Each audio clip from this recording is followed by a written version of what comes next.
जय भीम साथियों, मैं ऋतिक रोशन स्वागत करता हूं आप सबका बहुजन नेशनल टीवी चैनल में। साथियों, यह मामला सोमवार का है। प्रीति बौद्ध एक पोस्ट डाली थी जिसको पढ़ने के बाद यह मामला मेरे संज्ञान में आया। यह पोस्ट लिखी थी कि आदरणीय रविराज बौद्ध जी, मैं जानती हूँ आपके साथ बहुत गलत हुआ है, पर भूल जाइए उन बातों को। जो हुआ सो हुआ। आप सिर्फ बसपा के प्रचार पर ध्यान दीजिए। जब इस पोस्ट को मैंने पढ़ा तो फिर मैंने कमेंट बॉक्स खोला और मुझे ऐसा लगा कि कुछ न कुछ तो गड़बड़ है इसमें। रविराज के साथ कुछ न कुछ तो हुआ है। फिर मैंने रविराज भैया का कमेंट मैंने पढ़ा जिसमें उन्होंने अपने बातों को दर्शाया था टिप्पणी के माध्यम से। उन्होंने लिखा था कि कैसे भूल जाऊं, जिंदगी में पहली बार मैंने थाने का मुंह देखा था। भीम आर्मी के पदाधिकारियों द्वारा मेरे ऊपर झूठी एफआईआर की गई, वो भी 2 अलग-अलग जिले से।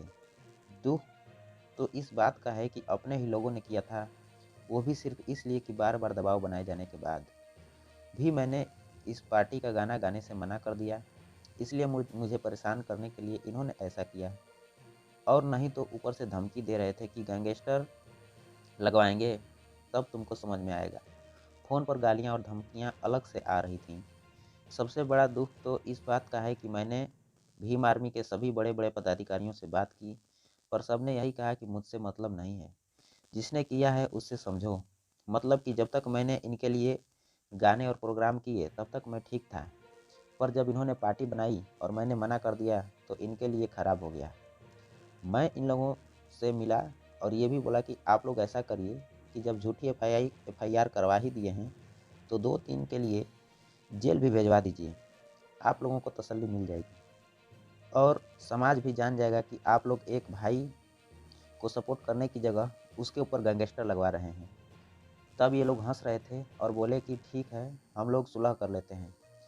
पर ये क्या धारा 504 और 506 के लिए 20,000 की डिमांड किए।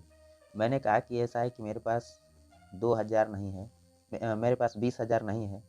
आप मुकदमे को कोर्ट भेज दीजिए, मैं यह मुकदमा लड़ने के लिए तैयार हूँ। फिर लास्ट में 3,000 में सुलहनामा हुआ और आप तो वहाँ खुद मौजूद भी थीं। प्रीति बौद्ध को कहते हैं कि आप तो वहाँ खुद स्वयं मौजूद भी थीं। ठीक है, अब से मैं कोई पोस्ट नहीं करूँगा। मैंने सारे पोस्ट डिलीट कर दिए क्योंकि भीम आर्मी के कुछ बड़े पदाधिकारियों का फ़ोन आया था। मैंने सबको एफआईआर की कॉपी भेज दी और सबने मामले को जानने के बाद मेरा साथ दिया और एफआईआर करने वालों की कड़ी निंदा की। पर कुछ लोगों की वजह से पूरे भीम आर्मी संगठन का नाम खराब हो रहा है, क्योंकि ये लोग मेरे साथ बहुत गलत किए। आज पूरे भीम आर्मी के लोग मुझे गलत समझ रहे हैं क्योंकि उनको मामले की पूरी जानकारी नहीं है। कोई बात नहीं, आप अपने ही समाज के बेटे के ऊपर गैंगस्टर लगवा दीजिए, बहुत अच्छी बात है। रह गई मान्यवर चंद्रशेखर भैया का सपोर्ट करने की बात, तो कुछ ही महीने पहले एक गाना था, असपा और बसपा के चाही गठबंधन। इस गाने को आप सबों ने अवश्य सुना होगा। उसी गाने को लिखते हैं कि असपा और बसपा के चाही गठबंधन, और सोशल मीडिया पर ये बात मजबूती के साथ इन्होंने रखा था कि दोनों लोग मिलकर चुनाव लड़ें, तब समाज का भला होगा। उस समय बसपा के कुछ लोगों ने मेरा विरोध भी किया था। अब मैं ठहरा मिशनरी कलाकार, दोनों के गठबंधन की बात नहीं कर सकता। किसी एक पार्टी को खुलकर समर्थन करूंगा तो अपनी दूसरी पार्टी के लोगों के द्वारा एफआईआर हो जाएगी। चुपचाप केवल गायकी भी नहीं कर सकता, क्योंकि बिना राजनीति के हम शासक नहीं बन सकते। तो आखिर मैं करूं तो क्या करूं। इसके बाद देख रहे हैं नीचे बहुत सारे कमेंट हैं। मैं एक एक कमेंट थोड़ा सा आप सबको पढ़कर सुनाना चाहूँगा। अविनाश बौद्ध लिखते हैं कि बड़े भैया रविराज बौद्ध जी कुछ लोग चप्पल की तरह होते हैं जो पीछे से कीचड़ उछालते रहते हैं, लेकिन उन्हें भी साथ लेकर चलना पड़ता है। प्रकाश अम्बेडकर लिखते हैं कि छोड़ो सब भूल जाओ रवि भाई साहब, क्योंकि कांसीराम साहब ने भी बहुत कष्ट भोगे, उन्हें कुछ याद करो तो अपने लोग देश के शासक बन सकते हैं। ऐसे ही बहुत सारे पोस्ट किए गए हैं, इसमें कमेंट किए गए हैं, लेकिन ये वास्तव में सोचने वाली बात है, समझने वाली बात है कि आखिर हम आपको नहीं रोक रहे हैं तो आप कौन है मुझे रोकने वाले, मेरे ऊपर टीका टिप्पणी करने वाले, मुझे किसी काम के लिए बाध्य करने वाले। आप चुनाव लड़ रहे हैं, लड़िए। आप पार्टी बना लिए, बनाइए। उत्तर प्रदेश में आप बसपा को नहीं आने देना चाहते, आपका मामला है। इसमें रविराज बौद्ध जैसे कलाकारों के ऊपर दबाव बनाना, जो कि प्रचार बसपा के साथ रह करके करते हैं, गलानी ने इन्हीं बात की है। अभी कुछ दिन पहले लगभग अखिलेश यादव के यहाँ जब चंद्रशेखर आज़ाद गए थे, तो उन्हें पता चला था कि कैसे चंद्रशेखर आज़ाद दुत्कार करके अखिलेश यादव दुत्कार करके और वापस भेज दिए थे। उनकी बातों को सुने तक नहीं, उनसे बात तक नहीं किए, उनका ऐसा मजाक बनाया कि पूरा देश देखता रह गया। इस पर मैंने भी एक पोस्ट किया था, जिसमें इससे पहले मैं प्रीति बौद्ध का भी एक कमेंट सुना देना चाहता हूँ। उन्होंने लिखी थी कि आपका गुस्सा जायज़ है, पर भूल जाइए इन बातों को, क्योंकि दोनों लोग अपने ही हैं। हाँ, कुछ लोगों की वजह से पूरे संगठन का नाम खराब होता है, पर छोड़िए ये सब बातें और दोनों लोगों को एक करने के बारे में सोचिए। पूरा बहुजन समाज आपके साथ है। मैं अपना थोड़ा सा कमेंट आप सबको सुना देना चाहूँगा। मैंने लिखा था, मेरे भीम आर्मी के शेर साथियों, यदि आप अखिलेश यादव के द्वारा बनाया गया मजाक का बदला लेना चाहते हैं तो आप अपनी पूरी ताकत झोंक दीजिए। किसी भी एक दलित का वोट सपा को नहीं जाना चाहिए, तथा आपका जहां तक हो सके प्रयास करके सपा को रोकने का काम करना है, तथा अपना पूरा बल लगा दीजिए बीएसपी को जिताने में, ताकि अखिलेश यादव को पता लगे कि दलित वोट क्या होता है, चंद्रशेखर आज़ाद की ताकत क्या है।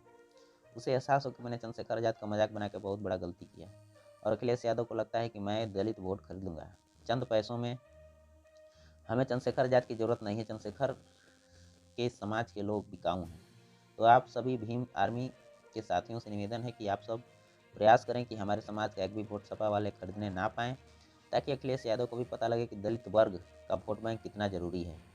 और आप निसंदेह काम करें, सुरक्षा आपको बसपा से ही मिल सकता है, आपके लोगों को सुरक्षा बसपा से ही मिल सकता है। अन्य हमारा कोई दल नहीं है जो हमें सुरक्षा दे सके। चंद्रशेखर आज़ाद को पूरा भारत जानता है। चंद्रशेखर आज़ाद वह ताकत है जो जब चाहे, जहाँ चाहे, जिसे चाहे झुका सकता है। उस चंद्रशेखर आज़ाद का मजाक उड़ाते हुए अखिलेश यादव को थोड़ा भी हिचक महसूस नहीं हुआ। वह चंद्रशेखर आज़ाद अखिलेश यादव को बिना एक भी सीट लिए समर्थन करना चाहते थे, लेकिन फिर भी अखिलेश यादव टस से मस नहीं हुए। तो इन बातों को ध्यान रखते हुए आप सब बहुजन समाज को बंटने ना दें, और उत्तर प्रदेश चुनाव में बहुजनों की ताकत का पता अवश्य लगना चाहिए। अतः आप सब मेरे बातों से सहमत हैं तो इस मैसेज को ज़्यादा से ज़्यादा शेयर करें, और हो सके तो इस विषय पर भाई चंद्रशेखर आज़ाद से भी बात करें। इस पोस्ट को मैंने किया था, मैंने बोला था कि आप सब बसपा का समर्थन करें आंतरिक रूप से, लेकिन बाद में कुछ ही दिन बाद ये देखने को मिला कि भाई चंद्रशेखर आज़ाद ने स्वयं फैसला ले लिया अकेले चुनाव लड़ने का। तो कहीं ना कहीं इससे हमारे बहुजन समाज को तो हानि होगी ही होगी। आप सबको रिजल्ट 10 मार्च को स्वयं देखने को मिलेगा। स्वयं देखिएगा कि जहाँ कहीं बसपा का सीट निकलने वाला था, वहाँ पे कुछ वोट आज़ाद समाज पार्टी के लोगों ने काट करके और वहाँ पे भाजपा के कैंडिडेट को निकालने का काम किया। ये सभी चीज़ें आपको 10 मार्च को अवश्य देखने को मिलेंगे अगले वीडियो में। तब तक के लिए जय भीम, जय भारत, नमो बुद्धाय।